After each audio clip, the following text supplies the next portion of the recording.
ఓం సమర్థ సద్గురు సాయినాథాయ నమః. శ్రీ సాయి లీలామృతం అధ్యాయం 11. మండు వేసవిలో ఒక మధ్యాహ్నము ఒక మగపిల్ల ఎండకు తట్టుకోలేక కింద పడింది. సాయి దాని చుట్టూరా తిరిగి దానిపై నీళ్లు చల్లారు. వెంటనే లేచి అది గొంతులు వేస్తూ వెళ్ళిపోయింది. కేవలము సాయి సన్నిధే జీవులకు స్వస్థత చేకూర్చగలదు. 1917లో ఒక పిచ్చి కుక్క గ్రామంలోని ఇతర కుక్కలను తరిమి కరుస్తున్నది. గ్రామస్తులు దానిని చంపాలని తరుముతుంటే అది వచ్చి మసీదులో సాయి వెనక చేరింది. వాళ్ళు దానిని బయటికి తరమమని కోరితే సాయి వారిని తిట్టి వెళ్ళగొట్టారు. ఆ తరువాత ఆ కుక్కకు కానీ దాని వలన మరే ప్రాణికి కానీ ఎలాంటి బాధ కలగలేదు. వారి సన్నిధి పతితులలో నైతిక పరివర్తన కలిగించేది. ఒక యువకుడు త్రాగటం మానుకోలేకుంటే అతడిని షిరిడీలో వారం రోజులు ఉండమని సాయి ఆదేశించారు. అంతటితో అతని దురభ్యాసం తొలగిపోయింది. అలాగే సంబారేతో ఆయన, ఇదే నా హెచ్చరిక, నువ్వు తాగుడు మానాలి, లేకుంటే నీ కర్మకు నిన్ను విడుస్తాను అన్నారు. అంతటితో ఆ కోరిక అతడికి నశించింది. ఒకప్పుడు పై అధికారి అతనిని తాగమని నిర్బంధించారు. సంబారే సాయిని స్మరించగానే దీపాలు ఆరిపోయాయి. పక్కనున్న మిత్రుడు అతని గ్లాసులోని మద్యం తాగేశాడు. మరుక్షణమే లైట్లు వెలిగాయి. సంబారే మద్యం తాగాడని తలచి అధికారి చాలా సంతోషించాడు. గోవా నుండి వచ్చిన ఒక భక్తుడు 35 రూపాయలు సమర్పించగానే సాయి తీసుకొనక నిగూఢరీతిన ఇలా చెప్పారు. నా వద్ద 30 సంవత్సరాలుగా ఉన్న వంటవాడు దుస్సంగత్యానికి లోనై ఒక రాత్రి గోడకు కన్నం వేసి 30,000 రూపాయలు దొంగిలించాడు. ఆ దిగులుతో నేను పిచ్చెత్తినట్లు కూర్చొని ఉన్నాను.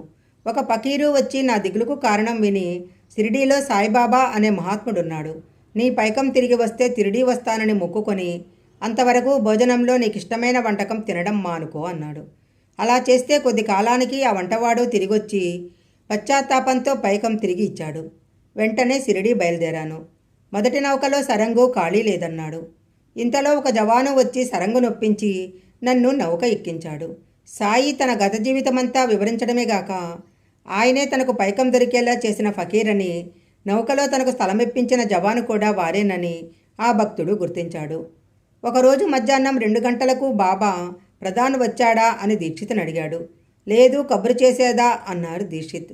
చెయ్యి అంటూ కొద్ది వీపూదిచ్చి ఇది పంపించు అన్నారు. ఆ వీపూది ఒక ఉత్తరము బాలసింపి ద్వారా ప్రధానికి పంపించాడు దీక్షిత్. అప్పుడు వెల్లడైన వివరాలు బాబా అతని గురించి హెచ్చరిస్తున్న క్షణంలో హైకోర్టులో కొందరు స్నేహితులతో మాట్లాడుతున్న ప్రధాను అకస్మాత్తుగా శ్రోతప్పి పడిపోయాడట. కొద్దిసేపట్లో తనంతట తానే తెప్పరిల్లుకొని రైలులో ఇల్లు చేరాడు. తెల్లవారేసరికి వీపూది జాబులతో బాలశంపే బొంబాయి చేరాడు. సాయికి మన బాధలు వివరించనక్కర్లేదు. ఆయన అనుక్షణము మనల్ని కనిపెట్టి ఉంటారని గుర్తుంచుకుంటే చాలు. శ్రీ సాయి తమను నమ్మిన వారిని వెంట నుండి కాపాడతారు. హార్దాలో మెజిస్ట్రేట్గా పనిచేసిన చోటూ భయ్య తన కుటుంబ సభ్యులందరితో కలిసి షిరిడీ బయలుదేరాడు.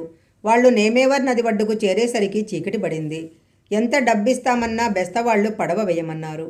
దిక్కుతోచక వాళ్ళందరూ సాయిని స్మరిస్తుంటే తలగుడ్డ కఫ్నీ గల ఒక ఫకీరు వీరి వద్దకు వచ్చి, ఆడవాళ్లను తీసుకొని ఇంత పొద్దుపోయి వచ్చారేంటి, పై ఆఫీసర్ చేత చెప్పిస్తాను, వాళ్ళ యజమాని వచ్చేనా మిమ్మల్ని నది దాటించాలి అని చెప్పి 10 అడుగులు వేసి ఇక కనిపించలేదు. ఇంతలో పడవవారే పరుగున వచ్చి అందరినీ పడవ ఎక్కమని చెప్పి సామానులు పడవలో సర్దారు. బాడుగయ్యంతో చెప్పమంటే మీ చిత్తం వచ్చినంతా ఇవ్వండి, లేకుంటే ఏమీ ఇవ్వకండి అన్నారు. ఆ కుటుంబము షిరిడీ చేరాక జరిగినదంతా తమ లీలేనని సాయి సూచించారు.